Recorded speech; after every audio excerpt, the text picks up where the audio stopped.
Welcome to Lock Sportscast, your weekly source for lock sport news and sometimes interviews. This is episode 41, recorded March 13th, 2021. I'm your host, Charles Krent. In today's episode, first public pick of the Codkey Locksys L52, more smart locks, Artichoke 2000 teaches gin spools, Pocket Woman's lighted follower tips, Fishpicks teaches how to make Chris Capune's tension wrench, Master Lock invading Bunnings, Disassembling a Fichet Monobloc, the Locky Award winners, lockpicking assassins, sales, and giveaways.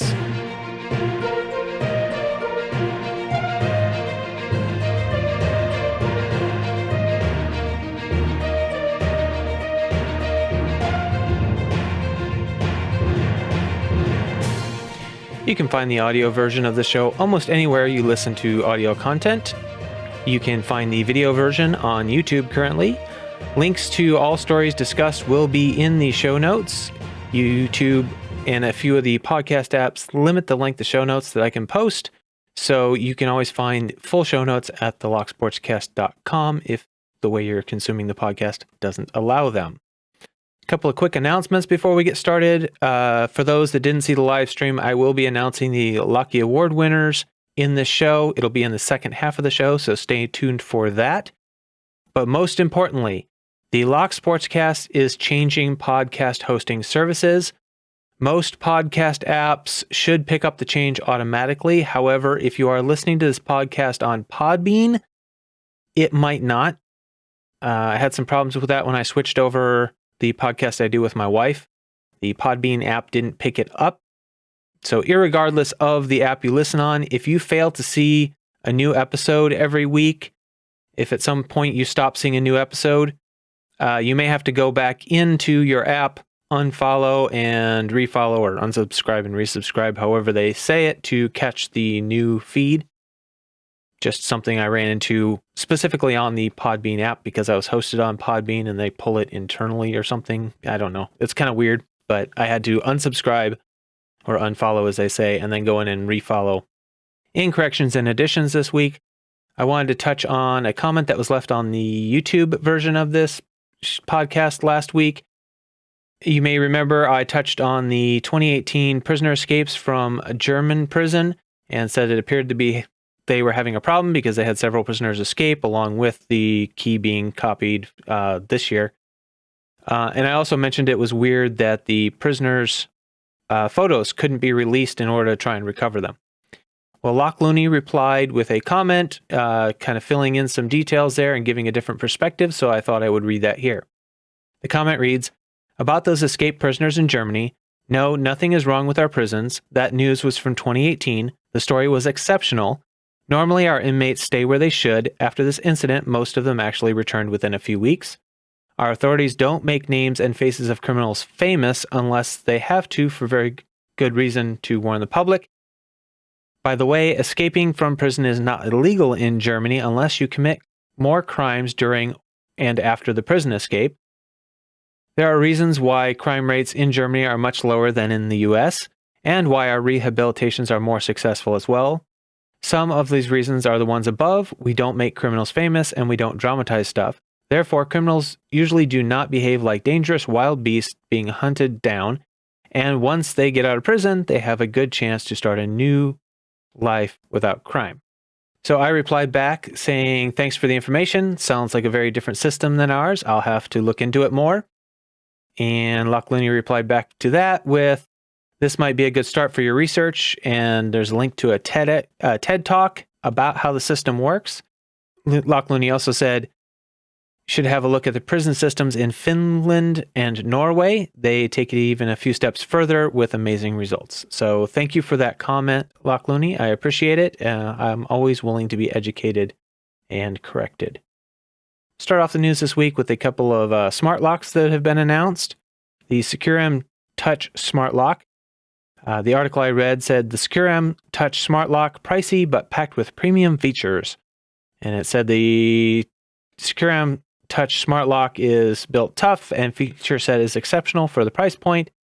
Its solid aluminum construction feels exceptionally sturdy. If you're not as concerned with the cost as you are with high quality, good looking door lock, the The Secure M Touch is a great buy. That's a great sell right there. Key features: fingerprint scanner, multiple entry modes, Alexa integration, easy installation, auto locking, remote operation when paired with a smart hub, spy proof code entry. I'm not sure exactly what that means. It didn't seem to be described. Low battery warning light, single use codes for visitors or in-home services, and a 12-month warranty. It features Wi-Fi connectivity, Alexa integration, takes couple of batteries, the CR123 type, retails for around $239. If you want it to have remote access, then you'll need to up the budget by another $90 for the hub, I think it was.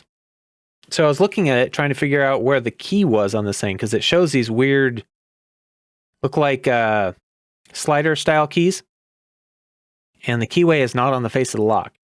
Going through Amazon, I was able to find pictures that showed the bottom side of the lock, and the key enters from the bottom of the lock.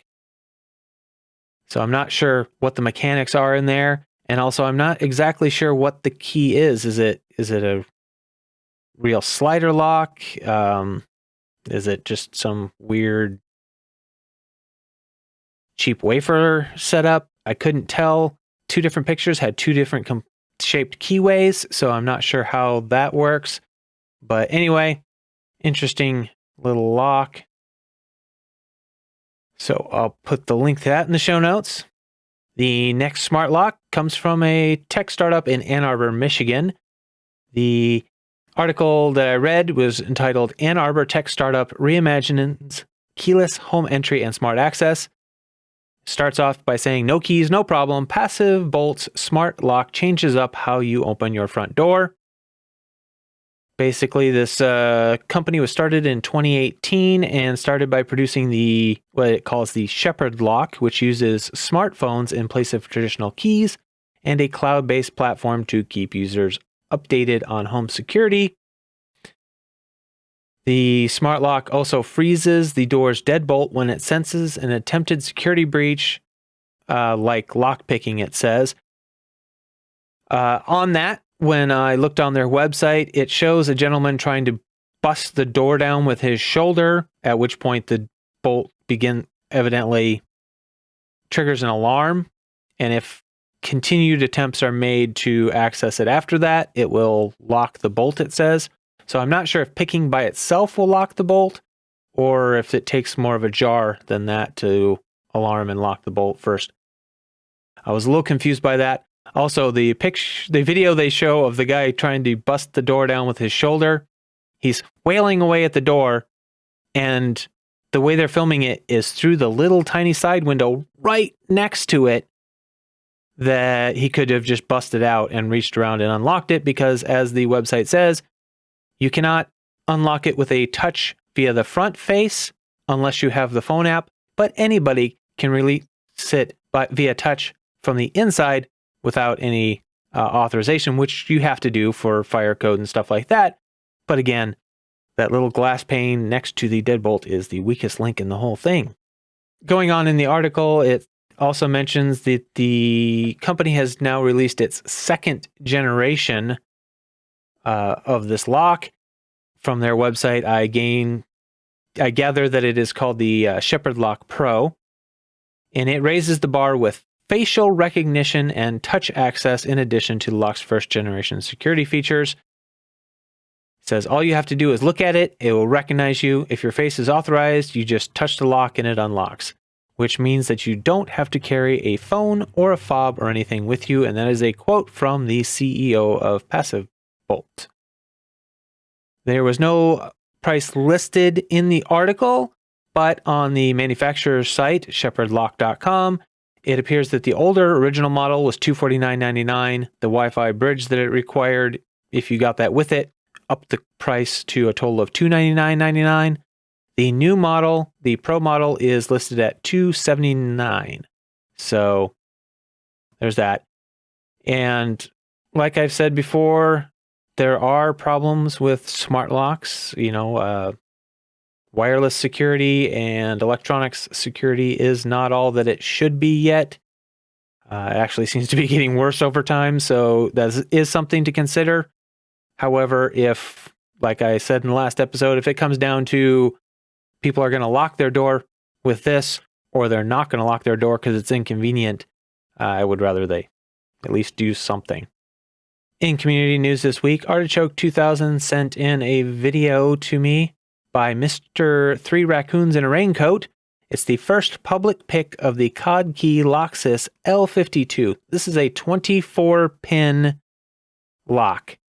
It consists of 2 distinct cores. There's two plugs basically in this lock, and a really, really long key.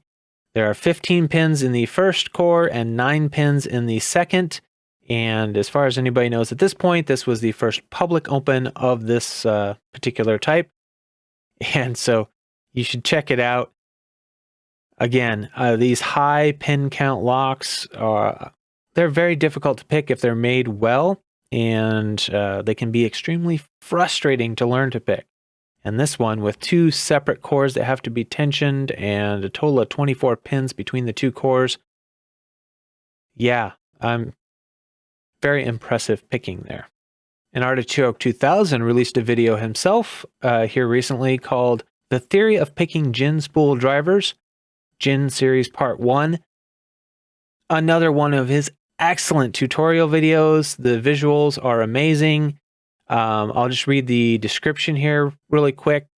It says, in this video, we explore the theory of picking my favorite security pin, the gin spool driver. As always, I have many people to thank that have participated and made this video possible. Captain Hook number 1 for creating the fantastic cutaway seen in this video. Legend of the Samurai, Captain Hook number 1, A Monitor Darkly, Michael Gilchrist, or Norland, Nidaflor, Taherne, aka Polar Bear Liver Feast, Correct Jeans, Justin McSlappy, Bat, and Snow for taking the time to discuss your techniques for picking gin spools, and Hux, the father of modern float picking, and Mr. Cocolitos, aka the Patent Hunter, for finding the Moser patent. Anyway, you should really go check it out. It is, I think it's very possibly his finest work yet. Great, great video. And Pocket Woman could put out a couple of videos on how she made the Dr. Lock lighted followers. She has several tips that she gives. She shows the mistakes and the problems she had, the modifications she made to the design to kind of deal with some of this stuff. And then she makes a follow-up video that shows how to use a soldering iron to create the hole in the center at the end of the acrylic instead of a drill. She kept having problems with the drill fracturing the acrylic. So she learned she could melt a hole with a soldering iron, and it is a really interesting approach that seems to work pretty well. No shattered ends.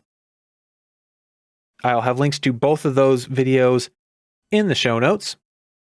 Pocket Woman also made a video about Master Lock's invasion of Bunnings in Australia. So Bunnings is a large warehouse, looks like home improvement style store. She went through the padlock section at Bunnings there in Australia and shows that Master Locks have started to take over the padlock section from Lockwood. Also, it appears, I don't have any direct knowledge of this, but she says that they have increased the prices on the Lockwoods, which to me strikes of some sort of weird deal they've got with Master Lock so that to make it so the Lockwoods aren't as competitive. Anyway, it's an interesting one. I'm not sure what's going on there, but trading out the good quality Lockwoods for the typical poor quality Master Locks is not, I'm sure it's probably a good business move, but it's not good for the customer, I don't think. You're selling out to an American company that has their locks made in Mexico and China instead of supporting your own local businesses. So I don't know. Another video shared by Pocket Woman was by Andy Mack making a key for an 1880 prison door lock. He had to take a key that wasn't the right one, grind it down, solder on a new bit and shape it properly to get past the warding. Basically shows how much work goes into making a custom key for an old block that doesn't have one anymore. Yeah, quite a good instructional video. You should check it out. I love these videos where people make things and show their skills. And speaking of making things, Sherelle shared a video by PHpicker that came out this week. It's another one of his excellent videos and it's how to make the best tension wrench for lock picking using wiper blade inserts. And I'll just read the description because it's important that you know who gets the original credit for this design. So he says, in this episode, I'll be taking you step by step through how to make the best tension wrench for lock picking using wiper blade inserts and some simple tools you'll find in the garage. The universal tension wrench, designed by Chris Capune, is recognized by the Locksport community as one of the most versatile and effective tensioners around. Some people have said, though, that even with Chris's tutorial, they've struggled to replicate his design. I was one of those people, so I set about trying to come up with a definitive guide to making this tool in an effort to complement Chris's excellent work on the subject, and this is the result. He says, if you'd like to go back to Chris's channel and see the original material on the subject, you can find them using the links he has in the description. I'll have links to PHpicker's video, which is excellent as usual, and to the two Chris's videos that he links to, and those will all be in the show notes at thelocksportscast.com. And a video I found interesting was by the Locks Nest, is how to disassemble a Fichet monobloc cylinder. He goes through to show how it's joined together, the pins you have to drill out basically to get it to come apart, and how to put it back together again after that into a usable assembly.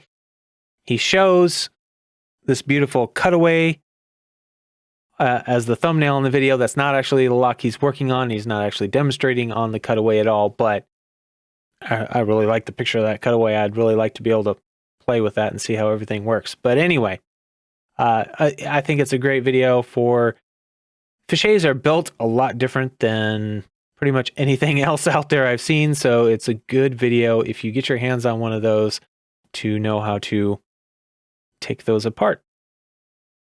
For karate belts this week, we have 4 new purple belts. We have Locky, Sotos, I'm not sure how to pronounce that, Lag Avenger, and Helix. They all earned purple this week, so congratulations to all of you. Remember, this show is only possible because of the information and support provided by you, the community. So if you are getting value out of this podcast, please help support the podcast by sending in news, links, videos, information, anything you have that's Locksport related, and any part of Locksport or locksmithing that relates to Locksport, anything that you think the Locksport community might be interested in knowing, send it in to me. I will disseminate it on the podcast, and you'll help me keep this podcast going. If you can't do that, you don't have access to much new information, you can always help out by sharing the podcast with your lockpicking friends. If you're watching on YouTube, leave a comment, thumbs up, that helps the algorithm. And you can subscribe or donate on Patreon or PayPal. Patrons do get a private RSS feed that has the shows that come out a little bit early, usually about a day on regular episodes, about a week on interview episodes. If you support the show with a donation or information I use in the show, I will give you a producer credit in the show notes. And now it's time to say thank you to the people that made this episode possible. First off, we have the founding executive producers. That's my new title for these gentlemen because they've all been here early on, before this podcast was even a year old, helping to support it. So thank you to all of you. We have Medler, Panda-Frog, Michael Gilchrist, Starrylock, Williams Brain, Dave to be Deciphered, Liban's Locksport Journey, Pat from Uncensored Tactical, BillN, and PHpicker. Thank you very much to all of you. Chief content producer for this episode is Pocket Woman. She sent in quite a bit of information for me this week. I appreciate it very much. Other content producers for this episode who also helped out by sending in news, links, giveaway information, anything like that. We have Lock Looney, Joshua Gonzalez, Artichoke 2000, RoonPicker, HV Logic, Terrell, Michael Gilchrist, Vent, Panda-Frog, PHpicker, and Starrylock. Thank you to all of you. You help keep the show going. A quick update on the state of the podcast. I want to put out an episode here some point in the future that covers the different lock sport streams and when they stream. So if you know of a live streaming lock sport channel, be sure to drop me a line. Let me know. I know the big major ones, but it wouldn't hurt to repeat one that you think is well known because I might not have seen it yet. So send them to me or leave them in the comments on YouTube if you're over there. And if you have when they normally broadcast, could you leave that too? I will make a list and I'll cover them in the podcast, and I'll probably even throw them up on the resources pages of the Lock Sportscast along with the communities that I gathered earlier. Also, I am looking at setting up a separate site for the Locky Awards. So this is not something I'm real experienced with. So does anyone have any good suggestions on affordable quality web hosting services with good customer support? That's important. That's why I'm changing my podcast hosting provider. I'm not a web developer. I haven't messed with websites since the early 2000s when I was still hand coding HTML. So any advice would be greatly appreciated. You can send it to me at any of the contact methods in the show notes. Also, in the past, a few people have asked if they could buy my custom PacLock 100 days. I had said no at that time because I didn't have any extra that I weren't committed to the monthly giveaways. I do actually have some extra now because I bought some to give out as thank yous to some of the people that helped out this year. So if you want one, they are available for $25 plus shipping. Just contact me if you want one. If not, that's fine. I'll save them and give them away to somebody else. As I brought up in the last episode of the podcast, I'm changing around the Patreon tiers just a little bit. The current $5 tier has been renamed to Founding Executive Producers. At the end of the month, I will close it off to new patrons. I'll unlist it and replace it with a different $5 tier with a name to be determined. Because I've run into problems with space limitations in the YouTube description field, the new $5 tier will still include a credit in the show notes and a shout out on the show, but will not include a link to your YouTube channel or whatever in the show notes. I may add a higher tier that does include the link. I figure that will limit the number of total links that I need to include. Current founding executive producers will be able to stay in that tier with all the current benefits for as long as they're subscribed. That includes their link in the show notes. All of that will stay the same for them. I'm not removing the tier. I'm just going to cut it off from new signups, and that should help me save some space in the description field on YouTube, and also give a little benefit to those that have been with me the longest. So thank you to all of you. Also, as I mentioned earlier, I have moved the podcast to a new hosting service. We went from Podbean to Fireside.fm. A few links may have been broken in the process. I found a few and fixed those. I will do my best to get them working as quickly as possible as soon as I find them. If after about a week you're still finding any broken links, please let me know and I will get them fixed as soon as I can. If your podcast app fails to download new episodes at any point here in the future, like I said, try unsubscribing, resubscribing. If that doesn't work, email me, let me know which app you're on, and I will work to get that resolved as quick as possible. This was not a decision I took lightly, but I had some serious customer service problems with Podbean, and I just didn't think the show was safe on there in the future. As promised, I'm going to announce the Locky Award winners for 2020 here on the podcast. I suppose you've been waiting long enough. If you weren't willing to go onto YouTube and watch the live stream, we'll find out who they are now. So we're going to go through this pretty quick, but I am going to mention all the nominees too. So in Best Editing, the nominees were Artichoke 2000, A Monitor Darkly, and Fishpicks. The winner for Best Editing was Artichoke 2000. In Best Audio, we had nominations for Legend of the Samurai, Artichoke 2000, and Locknoob. And Locknoob went home with that one. Best Lighting, Legend of the Samurai, Mr. Paradise, and Artichoke 2000 were the nominees. Artichoke 2000 took that one. Best Visual Aids and Effects, we had nominees The Butcher's Block, Artichoke 2000, PHpicker, Lockfall Laboratories, and the winner was Artichoke 2000 again. Most Informative Video, we had nominations for Artichoke 2000 for 4 separate videos, Michael Gilchrist for 2 separate videos, Naswick for 1, and Artichoke took that one too. What can I say? He's been making some great videos. These, by the way, all these were voted on by the community. They were nominated by the community. They were voted on by the community. These are not my picks. In Most Creative Video, we had nominations for The Bone in the Box, Dusty and Windy, Michael Gilchrist, and Isaac Heshman, and Dusty and Windy took that one home. Most Impressive Pick. Nominees were A Monitor Darkly, Legend of the Samurai, and Lock-a-Lot, or aka Reed Witt. And Legend of the Samurai took that one. Best Out of Package Pick. We had nominations for The Butcher's Block and Panda-Frog, and Panda-Frog took that one. Most Impressive Gutting Disaster. We had nominations for Hogmaster 13, Georgia Jim, and A Monitor Darkly, and Georgia Jim took that one. Most Supportive Commenter. We had nominations for Southampton Lockpicking Club, Legend of the Samurai, Pocket Woman, Evil Arch Conservative, and Marine Swallow. And we had a tie between Southampton Lockpicking Club and Pocket Woman, so I have sent them both trophies. Most Creative Challenge. We had nominations for Alex, RoonPicker, Panda-Frog, and Down Under Monkey. The challenges were the Mad Aussie Challenge, the RP Spicy Challenge, the Million Scoville Lock Sport Club, and the DUM 100 giveaway. And the winner was Alex for his Mad Aussie Challenge. In Most Creative Giveaway, we had nominations for Down Under Monkey on his Scissor Paper Rock Championship, Panda-Frog for Mini Panda-Frog giveaway, and Mr. Paradise for his 500 sub giveaway, which is the one where we had to make a parody of him. The winner for that was Panda-Frog with the Mini Panda-Frog giveaway. In Best Challenge Lock, we had RoonPicker nominated for the Four Eyes Challenge Lock, Down Under Monkey nominated for his Interceptor Challenge Lock, and it was a dead tie.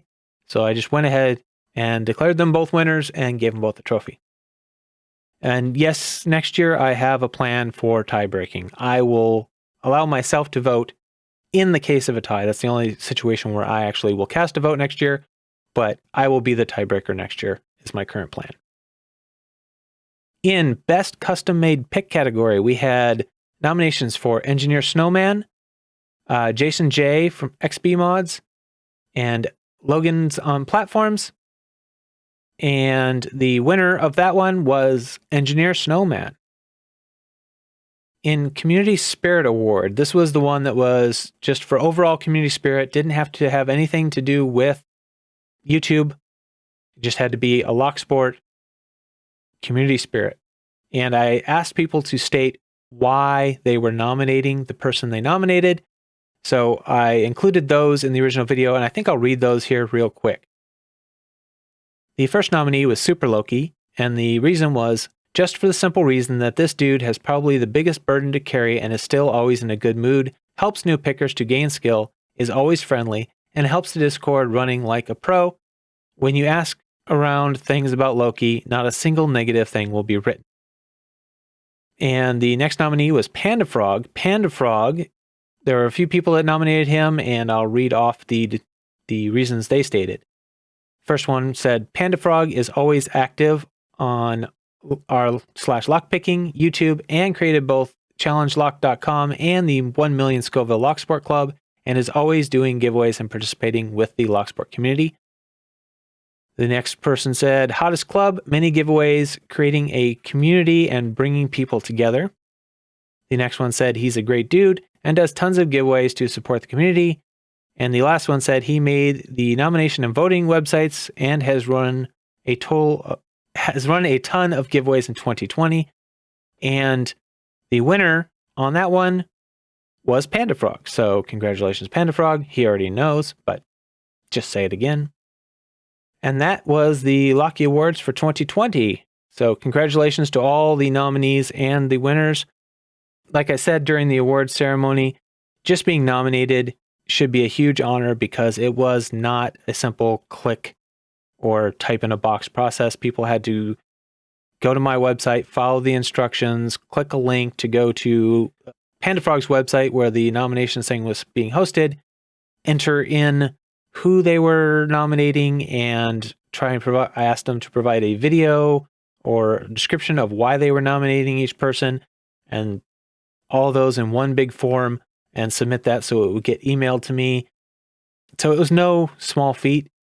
And in this day and age of where people don't want to spend a whole lot of time going through forms and registering, they had to register on Panda-Frog's website to even be able to do it. That's how we kind of kept it limited to no bots or something like that, just spamming it. Anyway, so the fact that they went through that to nominate you should be a huge honor. The community obviously values your content or your input. In lockpicking criminal news this week, I've got a strange story. I wasn't familiar with this story to begin with, but there was a Maltese blogger, investigative journalist that was assassinated with a car bomb. I'm going to butcher her name. I apologize. No disrespect meant. I have no idea how to properly pronounce this clearly, but I'll just say Daphne Galizia. She was born in August of 1964, and she died in October of 2017. She was a writer, blogger, anti-corruption activist, investigative journalist who lived in Malta. She was reporting on government corruption, nepotism, and several other problems in the area. And on the 16th of October, she died while leaving her home in her car by a bomb that was detonated that had been placed under the driver's seat. So police did their investigation. They tracked down that it was a cellular remote. They were able to track down who used the phone that triggered the remote because he did it from his boat offshore. So when they triangulated it, they had video footage of his boat going there and coming back. Anyway, not the smartest, but they tracked him down. They were able to kind of break the case. Well, during this article that I read here came out on March 9th of 2021, and during some of this trial stuff, it turns out that a Robert Agius, known as Tallanpick, had acquired a vehicle similar to the one that she drove so that her executioners could train on how to defeat the car lock. The article was titled, it says, Daphne hitmen used car supplied by Robert Agius to practice lockpicking, court hears. The information was divulged in court by Superintendent Keith Arnaud, who was testifying in the compilation of evidence against Agius and his brother Adrian and associates Jamie Vella and George DiGiorgio. The four men are charged with involvement in the murders of lawyer Carmel Chirkop and Galizia. Anyway, so not only her, but they also killed the lawyer, according to the court, or the prosecutors. It says that Agius and Vella had supplied the bomb that killed her and showed her executioners how it worked. So here we have a case of lock-picking assassins. They learned on a very similar car how to defeat the lock so they could plant the bomb without there being any suspicion and then blow it up remotely when they saw her driving away from her house. It's a sad story. She was trying to do some good, and corruption runs deep sometimes, and there's a lot of people who don't want it to stop. It's kind of a sad story, and I kind of debated on whether I should cover it at all, but it did cover lock picking, so there it is. Sales this week are exactly the same as last week, so feel free to skip it if you want. Hooligan Keys has 15% off with the code NewStuff21. 3D Locksport has 10% off with the code PacLock10. Mako Locks has 15% off with the code BuyMako, and their Black Friday specials page is still active for some reason. UK Lockpickers has 10% off with the code GIFT. No expiration dates given on any of those, but they all worked this morning. Giveaways. Michael Gilchrist has a giveaway going till the end of the month. The hashtag Norland400 giveaway. To enter, subscribe, make a video picking a lock, include hashtag Norland400 in the title of the video, and give a shout out to this giveaway in your video, and that's the way you enter. Starrylock, his Operation Starburst giveaway, his Starry's Posse Operation Starburst giveaway is still running, and it runs until midnight on the 19th of March. So check that out. If you haven't entered already, you're starting to get close on time. Tallanpick's 50,000 subscriber giveaway runs till the end of March. PHpicker has his hashtag PH100 giveaway. And he also has his hashtag PHNewPicker giveaway, both of which are running till the end of the month. There'll be links in the show notes to the videos you need to go to find the rules on all of these. RoonPicker does random drawings, giving away the challenge locks he's already picked. So go over and check his channel out if you would like to win a challenge lock to pick. Panda-Frog is doing his giveaway once every month, giving away one of his custom challenge coins and a lock. And I won't go into the details here. You can go over and check out the video. His March video is up. There'll be a link in the show notes. He also is giving away 4 extra coins for non-video entries throughout the course of the year, so check that out. CLK Supplies does a weekly giveaway where they give away a bunch of stuff on their live stream. Check them out if you're into giveaways. Starrylock and Pocket Woman are doing their Shout Out Monday series still. It's technically Starrylock's Shout Out Monday series, but Pocket Woman assists him by highlighting more channels. They highlight channels with less than 100 subscribers, and they try to incentivize you to go over and check them out and leave a comment by giving away a 20-pound Law Lock Tools gift certificate every month. So check out the hashtag Shout Out Monday to find the rules on any of those videos, and check out Starrylock and Pocket Woman's YouTube channels because you have to pay attention to both of them and the videos they do if you want to win the giveaway. The Lock Sportscast. I am doing my PacLock a month giveaway still, so if you don't want to buy a PacLock, all you have to do is provide me with information that I can use in this podcast, and I will give you an entry into the giveaway for every piece of information, and for every episode that piece of information airs in, I will give you an entry into the giveaway. I also give entries for people who share on social media and tag me. If you tag me so that I know you shared it, I'll give you an entry for that. Remember, this podcast needs your support to keep going, so the best way you can help is by sending in information that I can use in the podcast. Help me keep the podcast going that way. If you don't want to help that way, you can share the podcast. You can donate, Patreon, PayPal. I'll have a few more tiers going on. Buy some merch. I have if you go to the support.locksportscast.com, you can find several different ways to help out. Thank you. Keep it legal.